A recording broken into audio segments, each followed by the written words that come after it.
বিখ্যাত সাহিত্যিক সঞ্জীব চট্টোপাধ্যায়ের একটি বিখ্যাত বক্তব্যের শেষ অংশ আজ আমি পাঠ করে শোনাচ্ছি।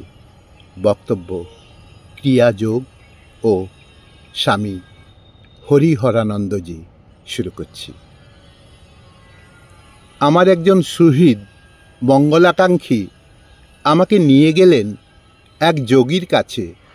তিনি ক্রিয়াযোগী। দক্ষিণ কলকাতার কালীঘাটের কাছে একটি বাড়ির দোতলায় তাকে দেখে আমি স্তম্ভিত হয়ে গেলাম। এরকম মানুষের চেহারা হতে পারে? টকটক করছে দুধে আলতার রং, মনে হচ্ছে যেন সমস্ত শরীর দিয়ে জ্যোতি বের হচ্ছে। তিনি কে? স্বামী হরিহরানন্দজি। থাকেন উড়িষ্যার কাছে একটা আশ্রমে। মস্ত বড় ক্রিয়াযোগী, সারা বিশ্বে ঘুরে বেড়ান। বিশেষ করে আমেরিকায় তার প্রধান আসন।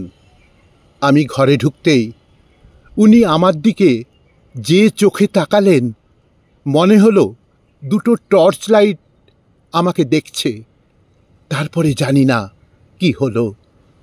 তিনি একটি উঁচু খাটে বসেছিলেন, বেশ উঁচু। সেখানে একেবারে আমাকে তুলে নিয়ে জড়িয়ে ধরলেন। এই যে কৃপা, অসাধারণ। আমি তার বাঁ পাশে বসে আছি এবং তিনি আমাকে ওই অবস্থায় ক্রিয়াযোগ শেখাচ্ছেন। ক্রিয়াযোগের অনেক পর্ব আছে। প্রথমে যেটি বলেছিলেন, মনে করো একটা আলোর পেন্ডুলাম তোমার বুকের কাছে from left to right, right to left যেন দোল খাচ্ছে। এটা একটা ধ্যান। মনে মনে চিন্তা করো। তারপরে চিন্তা করো সেটা সার্কেলে ঘুরছে। তারপরে কি হচ্ছে চিন্তা করো। তোমার শরীরের সমস্ত ত্বক, সমস্ত জয়েন্ট দিয়ে টিপ টিপ করে আলো জ্বলছে। তুমি একটা আলোর মানুষ হয়ে যাচ্ছ। তারপরে তুমি কি করবে? তোমার শ্বাসটি একেবারে সুষমা পথে প্রবাহিত করো। ধীরে ধীরে তুলবে, ধীরে ধীরে নামাবে এবং খেচরি মুদ্রাটি অভ্যেস করবে। কি করে করবে? তার জন্য জিভ একটু বড় করতে হবে।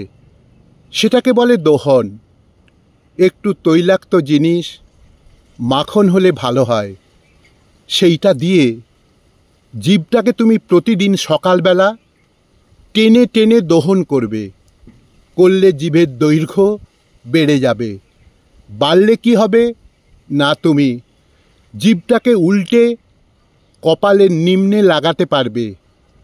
এই মুদ্রাটি যদি তুমি অভ্যাস করতে পারো, তাহলে তোমার আর ক্ষুধা, তৃষ্ণা, কামনা, বাসনা কিছুই থাকবে না। একে বলে খেচরি মুদ্রা। এই অবস্থায় তুমি কিন্তু 100 বছর বসে থাকতে পারবে। প্রথমে এটি অভ্যেস করো, তারপরে এই করে আস্তে আস্তে শ্বাস নিতে হবে। ধীরে ধীরে এক একটি চক্রে স্থান দিতে হবে, আবার ফিরে যেতে হবে। এইটাই আমাকে ফার্স্ট লেসন দিলেন। এই উজ্জ্বল মানুষটি আমাকে যে কিভাবে গ্রহণ করেছিলেন আমি জানি না কেন। আমার তো কোনো গুণ নেই, আমাকে সেরকম রূপবান দেখতেও নয়। কিন্তু তিনি আমাকে কেন গ্রহণ করলেন আমি জানি না। তিনি আমার জন্য বড় ব্যাকুল হতেন এবং মজা এই, সেই সময় আমার স্ত্রীর এক বিশাল অসুখ করল এবং তাকে নার্সিংহোমে রাখতে হলো। তিনি এমনও কথা বলেছিলেন, সঞ্জীব, আমার তো টাকার অভাব নেই, তোমাকে কি আমি কিছু সাহায্য করতে পারি? আমি বললাম, গুরুজি, যদি প্রয়োজন হয় আমি আপনাকে বলবো। কিন্তু এই যে আপনি বললেন, এই যে আমার বিপদে আপনি পাশে এসে দাঁড়ালেন, আর এই যে আমার জীবনে চলার পথে যে স্টিয়ারিং ধরিয়ে দিলেন, এর জন্য আমি সারা জীবন আপনার কাছে কৃতজ্ঞ থাকব এবং আপনাকে আমার সাষ্টাঙ্গ প্রণাম জানাই।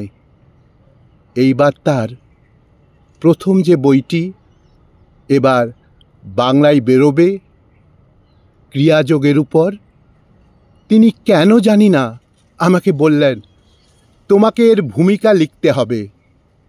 আমি সেই কাজটি করেছিলাম। তারপরে উনি আমাকে অনেকবার বলেছিলেন, আমার সঙ্গে তুমি চলো, কিন্তু আমি যেতে পারিনি, কারণ আমার অন্য দায় দায়িত্ব ইত্যাদি ইত্যাদি ছিল।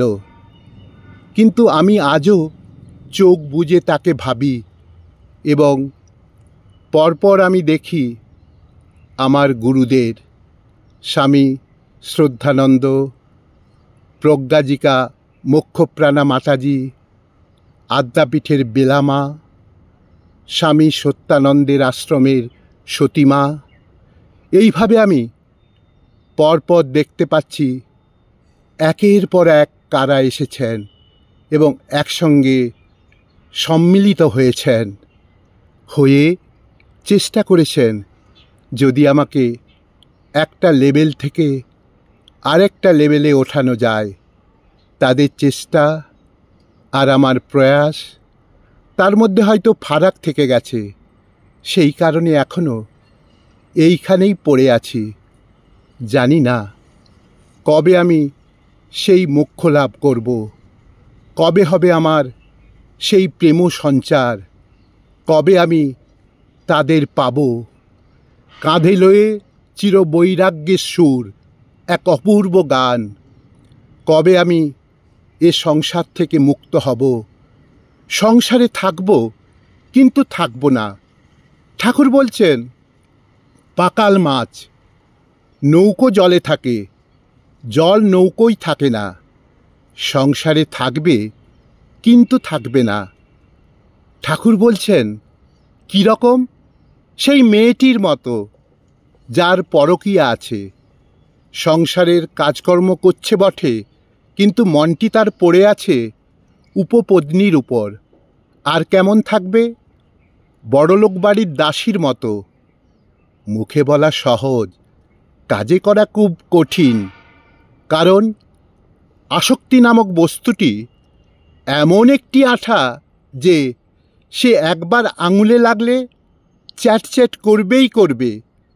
এই যে ভেতরটা চ্যাটচ্যাটে হয়ে আছে, এটাকে ক্রিয়াযোগ পাম্প করে একেবারে সাফা করে দিতে হবে।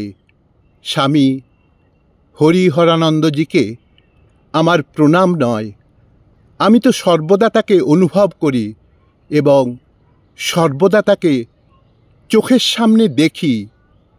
এ জীবনে যতটুকু পাওয়া যায় ততটুকুই পেলাম। পরের বার আবার এইখান থেকে শুরু করব, পরের বার আবার এইখান থেকে শুরু করব।